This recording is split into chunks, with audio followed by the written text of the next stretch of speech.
Today is my little girl's birthday. I'm going to get to that in a couple minutes.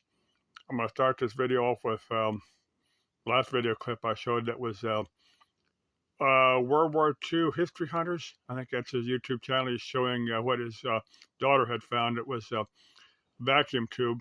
That's what it looked like to me. Now, I'm going to guess it's maybe late 50s to maybe early 70s, that technology. I don't know that much about what design they were using in that part of the world, but that obviously is a vacuum tube just from the appearance of it.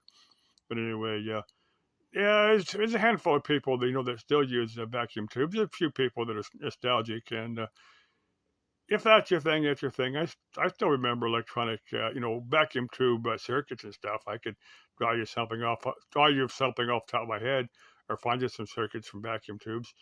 I've kind of gone with what everybody else has, gone into the solid state stuff anymore. But anyway, that's obviously a vacuum tube. Probably look like kind of high frequency, high power stuff. Probably for me, there's some high power, radio or radar type equipment. That would be my guess. What you might do is keep the tube and look for numbers off of it, some type of information or something that might be able to be traced. But that tube looked like it was broken. It looked like with a contact on the side where the plate circuit would have come off of there, and that's probably broken. That's probably why it's been discarded. Otherwise, the Russians would have taken it with them when they had abandoned that base. That's kind of what happened when the fall of the Berlin Wall in was it like '89, and then the fall of the Soviet Union that preceded that, and all that history that happened a few years ago, and that was certainly a very interesting time.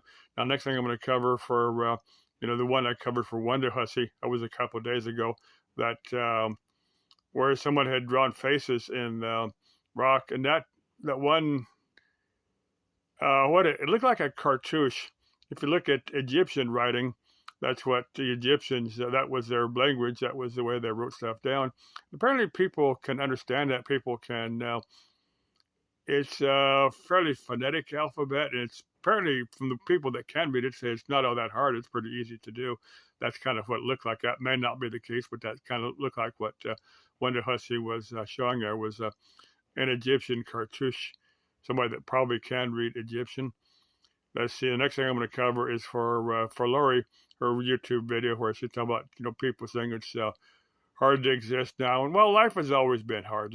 It's just from day one, life has been hard. Now, I'm going to create another video on my take on that sometime. But if I was there in Albuquerque, I was met up with Lori. Yeah, I'd get her off that sick couch. Her at her home. She makes our videos from what I call that sick couch. Get her out and do we'd do something.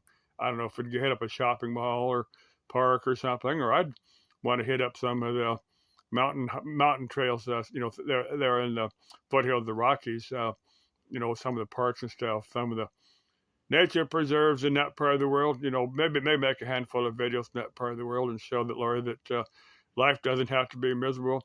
We humans are resourceful. We kind of figure out how to make life interesting if that's what we want. That's kind of what distinguishes us from Neanderthals.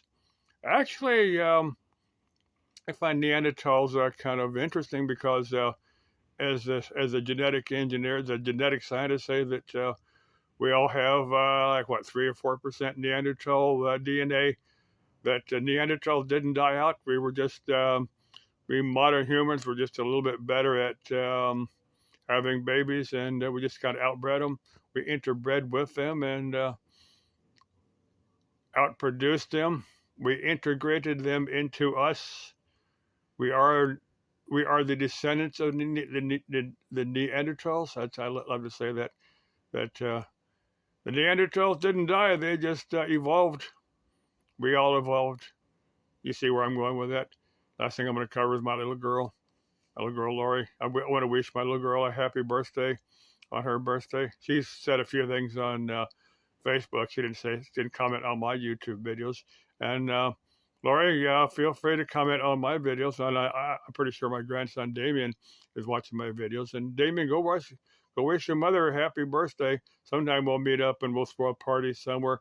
We'll get together and throw some type of party and make one big happy YouTube video. Sometime this summer, we'll plan something out. We'll get together.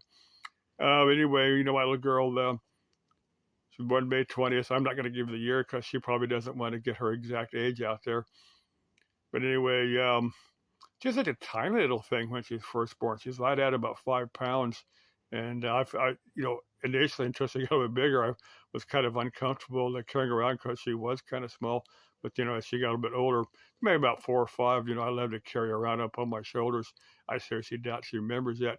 But anyway, me and her mom, and I would, go around. We do different things, different family things. And then stuff happened. And, as of recent, we haven't been that close. Just the way that life forces stuff on you, I suppose. Okay. Bye.